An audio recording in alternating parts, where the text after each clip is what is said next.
Hi, this is Dennis Consorti with Politipeeps, and we're very excited today. We've got Howie Hawkins on the show. Howie, how are you? I'm good, thanks. Awesome. So I hear you're running for president. What's that like? Well, it wasn't what I planned to do in retirement, but I got basically drafted by a lot of Greens around the country. So since they plan my life, I'm trying to have fun doing it. I'm getting to see the country, talk to a lot of people, and put our program forward. So I'm having a good time. It's a lot of work, but I'm having a good time. All right, that's excellent. You mentioned getting drafted. Now, you were actually in the Marine Corps and you went to Dartmouth College. Can you tell me a little bit about your history? Yeah, my draft number came up, so I enlisted in the Marine Corps, and this was after my freshman year at Dartmouth College. And I was drafted out of the anti-war movement, and there was a GI movement at that time, resisting the war from within the services, so that's why I took that choice. Marine Corps was just because they had an off-campus program, it was officer training. And there were Marines like Daniel Ellsberg, David Shoup, the former commandant that had come out against the war in Vietnam, Smedley Butler, who they teach you all about in the Marine Corps. He got 2 Congressional Medals of Honor. He had a 30-year career, but became very much anti-imperialist in the 1930s and wrote a series of essays called War is a Racket. So I figured Marine Corps had some interesting people too. In the end, after I graduated from the summer program, I went back to college, and the college said, get the GI Bill, and then we'll go look at what scholarship and loans we get you, which wasn't the plan. I didn't have the money to finish at that time. So I went back to the Marines and said, I got to go, to Parris Island or Camp Pendleton and just do my enlistment period as a regular, start as a private. So they left me on inactive reserve for 6 years. So that was my Marine Corps career. And Dartmouth College, for me, that education was not so much what they were teaching in the class, but you learn how to critically think and read, which, in high school wasn't so much. So that really helped me. And I think the biggest thing I learned was that, the rich and powerful ain't all that, because Dartmouth is full of them, the very privileged people, the legacies, and they had all the foibles that people I came up with had. So it just kind of, I guess, gave me confidence. Oh, good to hear. And would you say that in your education at Dartmouth and from your experience in the Marines, did you undergo any sort of transformation? Walk me through where you started there until basically the founding of the Green Party. Well, I came up in the San Francisco Bay Area in the 1950s and 60s. And by the 60s, we had what was called the movement, capital T, capital M. It was the civil rights movement. And then we had the anti-war movement, and we were cutting edge on the environmental movement toward the end of that decade. So I'm 12 years old in 1964, and I'm coming up in a Republican family. One of the values that, my parents told me the Republicans stood for was civil rights. But here was Ronald Reagan campaigning for a referendum the Republicans were backing to repeal the fair housing law, the Rumford Fair Housing Law, which had just passed. So I said, wait a minute, the Republicans don't stand for equal rights, civil rights. And the Democrats had a choice at their convention in Atlantic City that summer between the Mississippi Freedom Democratic Party, which was an integrated slate, or the old Dixiecrat segregationists. And Johnson sent Mondale, Humphrey, and Joseph Rao, supposed liberals, to tell the Freedom Democrats, you're going to have to wait. And you get 2 token seats, you can walk around the convention. And of course, Fannie Lou Hamer famously rejected that, convinced their delegation to reject that compromise. But I'm at 12 years old asking where my party is. And my party, as the 60s developed and the anti-war movement, became a bigger issue, was the Peace and Freedom Party. Peace in Vietnam, freedom was a civil rights slogan. And so I'm, 15, 16 now, urging adults to register in that party. They could vote against the war and for civil rights. And adults would say, why are you so concerned, son? And I'd say, well, I don't want to get drafted into this Vietnam War. It's wrong. And they'd say, oh, it'll be over by the time you're old enough. And I got drafted. So maybe I had pretty good judgment as a teenager. So I stayed active in independent politics. We had a People's Party, which the Peace and Freedom Party was part of in '72.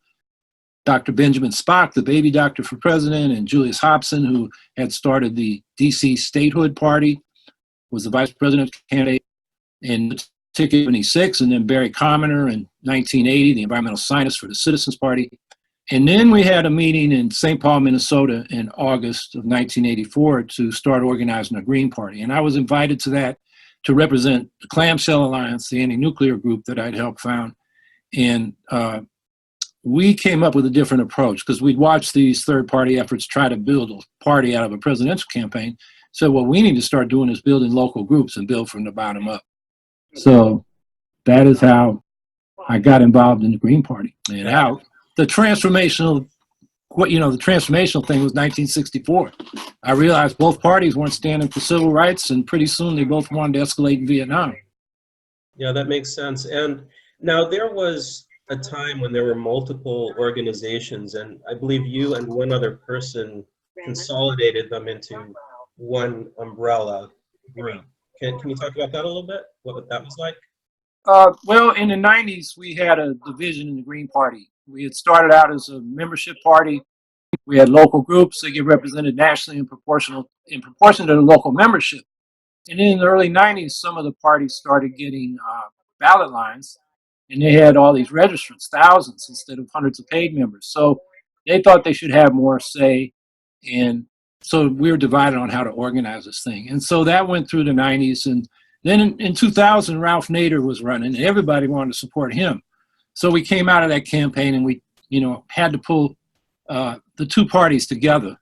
And so, yeah, I was involved in the negotiations, and, we came up with what we have now, which is not the kind of structure I wanted. I wanted to keep it as a, paid membership party where you represent people. Now we're a federation of state parties, and every state party has different rules. And it's, I don't think it's as clearly democratic and transparent, but that's where we're at. I see. And if you were to summarize the Green Party's platform very briefly, you had mentioned anti-war and non-intervention. What are some of the other points of your platform? Well, I think the easiest way to summarize it is we have something called 4 key values, which actually the German Greens unified around in the late 70s. And one of them, of course, is ecology. The second one is nonviolence. We don't initiate political violence. It doesn't mean you can't defend yourself if you're attacked, but that's a very important principle in terms of politics and international relations. Social justice and grassroots democracy. So not just electing representatives, and we have all kinds of electoral reforms we promote, but having institutions at the base of society, like town meetings in New England, where everybody can participate in an assembly and determine the budget and policies of their local government.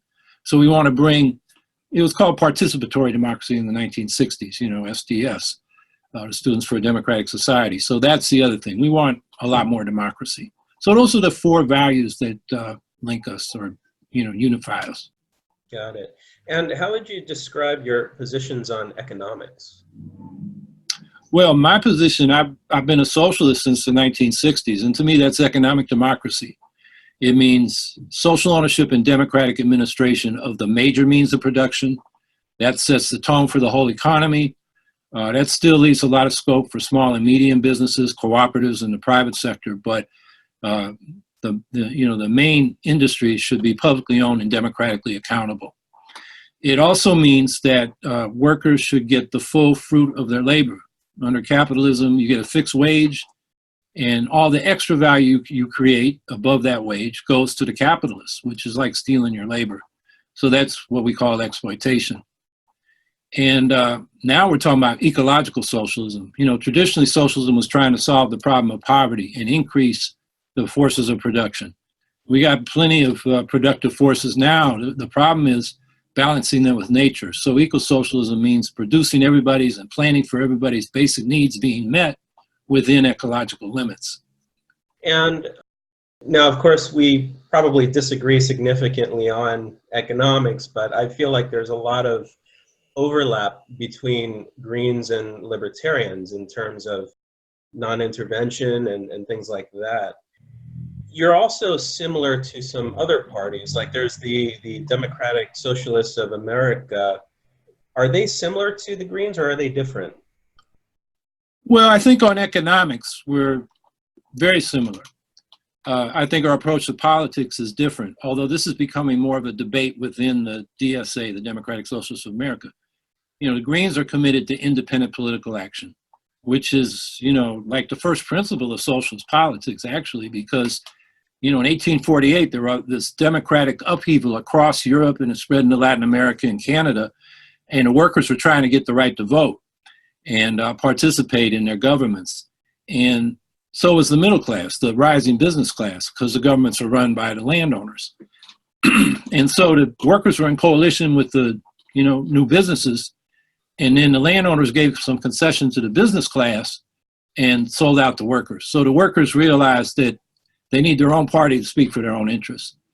And that's been what socialist parties have traditionally stood for.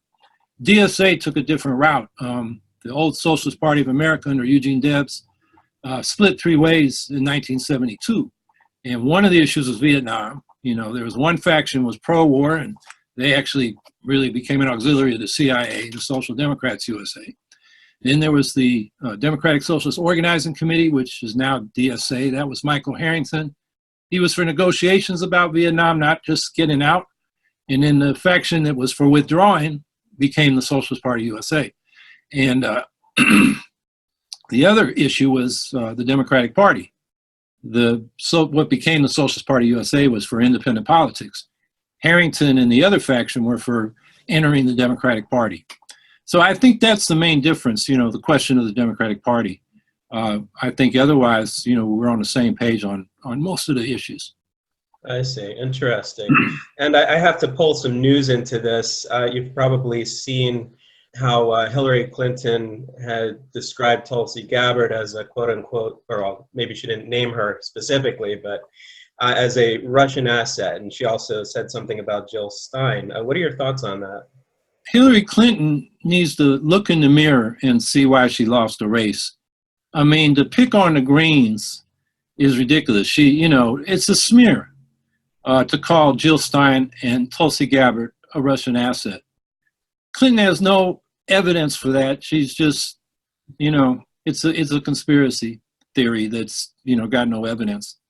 So, it's kind of pathetic for Clinton to be putting that out on CNN last week.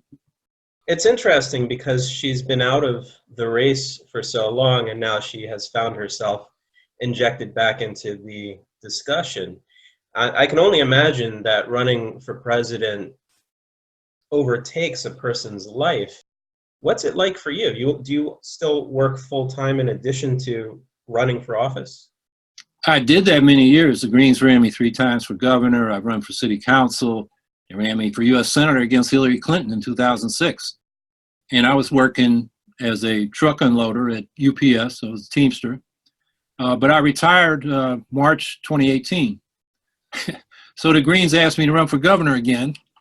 And now I can campaign full-time instead of, working the night shift, getting up in early afternoon and campaigning until I have to go back to work. So I can put a lot more time into it. So now, my job is to campaign. That's what I'm doing. Wonderful. So with more time to campaign, do you feel like you've got a strong chance of winning or making impact in the 2020 election? Winning is the long shot, obviously. Making an impact is the goal. We want to move the country on the policies. I'll just give you an example. When I ran in 2014 for governor, I got 5% of the vote. And I'm running against Andrew Cuomo, who that year wanted to run up the vote, get more than his father, Mario Cuomo, ever got more than he got in 2010, and he got less. And he got less because I got 5%. And he had to look at what I was talking about. And our campaign was talking about a ban on fracking. And we got that. Cuomo, agreed to that. A $15 minimum wage. He agreed to that, although his schedule's slower than ours. Paid family leave. We got that. And then tuition free at public institutions of higher learning. He instituted a new scholarship and said he was instituting, tuition higher education. He was, but the point is he had to move our way because we got 5% of the vote. So our goal is to get as many votes as we can and then make the politicians hear us. Our argument for voting green is that if you're a progressive or a climate activist or against all these wars, and you vote for the Democrat as a lesser evil, they don't know that you're a climate activist, or they don't know if you're a Sanders socialist or a corporate Clintonite or a blue dog Democrat. You get lost in the sauce. You vote for the Green Party, it's clear what we stand for. And that makes the politicians hear you, and it makes the politicians compete for your vote. That's how you have leverage. So that's why we think we can have impact. And, we'll go for all the votes we can get and use whatever votes we get as leverage in the political process going forward. Some people would say that voting for a third party is a quote-unquote wasted vote. But at the same time, some of these same people would be against reforms like ranked choice voting. Do you feel that ranked choice voting would be a step in the right direction? And how would that impact the so-called spoiler effect? It would eliminate the spoiler effect. I mean, the Democrats, like Hillary Clinton last week, blaming the Greens for their own defeat. Look, George W. Bush and Donald T. Trump were first elected with the second highest number of votes. So the Democrats have lost to the last two Republicans when they got the majority of votes. So you think they'd look at that and they would call for a national popular vote with ranked choice voting. And that's where you rank your choices in order of preference. 1, 2, 3, it's easy. And if nobody gets a majority in the first round, the last place candidate is eliminated and their votes transfer to their second choice. And you do that count again, and if nobody got a majority, then you eliminate the next candidate that's last until somebody gets a majority. That eliminates the vote splitting problem, the lesser evil problem. You can vote your hopes instead of your fears. And we've been giving that to the Democrats, for more than 20 years since Ralph Nader ran in 2000. And they haven't moved on it. They want to pick on the little Greens, which is a lame excuse for them. I mean, they should have crushed Donald Trump. He's the most unpopular candidate ever to run for president. Problem is, they ran the second most unpopular presidential candidate ever, Hillary Clinton, and she ran a terrible campaign. Look in the mirror, Democrats. Stop picking on the Greens. We're not your problem. You're your problem. That sounds very memeable, what you just said there. What would be, if you could pick one or two outcomes in 2020 where the Greens could make a significant impact on the election, what would those one or two things be? Well, the two things would be, let's get back to the Green New Deal as the Green Party's talked about it for the last decade. I was the first candidate to run for a Green New Deal in the United States when I ran for governor in 2010 in New York State. And then it was picked up by our presidential candidate, Jill Stein, and she ran on it in 2012 and 2016. And, our congressional candidates are, all our candidates have been running on that theme. It's been our signature issue for the last decade. And then last November, right after the 2018 election, the Sunrise Movement and Alexandria Ocasio-Cortez sat in Nancy Pelosi's office and demanded a Green New Deal. And the media took it and went viral with it. And then they had a poll in December, and 80% of the American people were for it, including 64% of Republicans. This is very popular. And the problem is the Democrats watered down our substance. They extended the deadline from 2030 to 2050 to get to 100% clean energy and zero greenhouse gas emissions. They eliminated the demand for a ban on fracking and new fossil fuel infrastructure, which we got to do. Otherwise, we're going to build new fossil fuel infrastructure and be locked into it for 30, 40, 50 years because the investors want to make money off of it, but they invested for it. They eliminated the phase out of nuclear power. They eliminated cutting the military budget and putting a lot of that money into building the green economy. So they watered it down, and then Pelosi won't let them vote on it in the House. And then wily old Speaker McConnell, or Leader McConnell, said, oh, I'll let you Democrats vote on it in the Senate because half of you are running for president. And Schumer said, oh, this is a trick. We're going to vote present. And all the good little Democrats voted present, except for 4 of them voted with Republicans against it. So that Green New Deal has actually been defeated by the Democratic leadership, but it won't go away. Every Democratic presidential candidate has a Green New Deal proposal, pretty much. And we can go into those, but none of them are up to the standard of the Green Party. So I think the first thing we can do is get the real Green New Deal talked about, what the content is and how much, we really need to invest in the time scale in which it's got to be done. So that's one issue. The other issue is, and this is an issue none of the candidates are talking about, we're in a new nuclear arms race. The United States started modernizing its nuclear weapons under Obama. It's continued under Trump. They are building new strategic weapons, submarine, land, air. They're going to be hypersonic, 6 times faster than the old missiles, which means you're not even launch on warning, which is the policy now, is not, it's too late. You got to preemptively launch, which puts us in a really hair-trigger situation. Meanwhile, we're getting out of all these treaties, so we're not even talking to each other. The Russians, the Americans, China, and India have dropped their positions of minimum credible deterrent and pledging no first use because they're afraid of getting wiped out in the first strike. This is crazy. Meanwhile, the 122 nations in the world agreed to a treaty for the prohibition of nuclear weapons 2 years ago. The international campaign to abolish nuclear weapons got the Nobel Peace Prize for that in 2017. And I doubt there's 1 in 1,000 Americans even know that happened. So what I hope the Greens can do, both our presidential ticket, our congressional candidates, all our candidates, is put forward a nuclear disarmament program and make this a campaign issue. We should demand a pledge of no first use. We should unilaterally disarm to a minimum credible deterrent. So we're still got a deterrent, but we're reassuring the other nuclear powers and then getting into urgent negotiations for the complete abolition of nuclear weapons, like this new treaty says, and like the 1970 Non-Proliferation Treaty said we were supposed to do. And we signed on to that and have not pursued it seriously. So this nuclear arms race is a life and death issue that's not being talked about. And if nothing else, hopefully the Greens can put it on the campaign debate agenda. Yeah, it sounds like you've got a pretty clear path for your 2020 campaign. How is your recruiting and fundraising going? Well, given the climate where, you know, the center-left spectrum is pretty much anybody but Trump, we're in a difficult year, a difficult election cycle. But we raised enough to have, I got a campaign manager, a scheduler, a treasurer, a field organizer, and we got 2 people out there petitioning right now in Arizona, which has the earliest deadline. So I think we're running a respectable campaign. I've got to, so far, 26 states. And I intend to get to all 50. So we're running a real campaign. We got a website. It's howiehawkins.us, and people can find out more about the campaign there. So, you know, it's hard work, but I think we're doing okay, and we can run a credible campaign.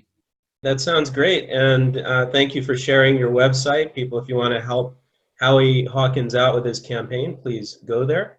And Howie, thank you so much for coming on the show. We've got 2 more segments with you, and I'll talk to you soon. All right, thanks.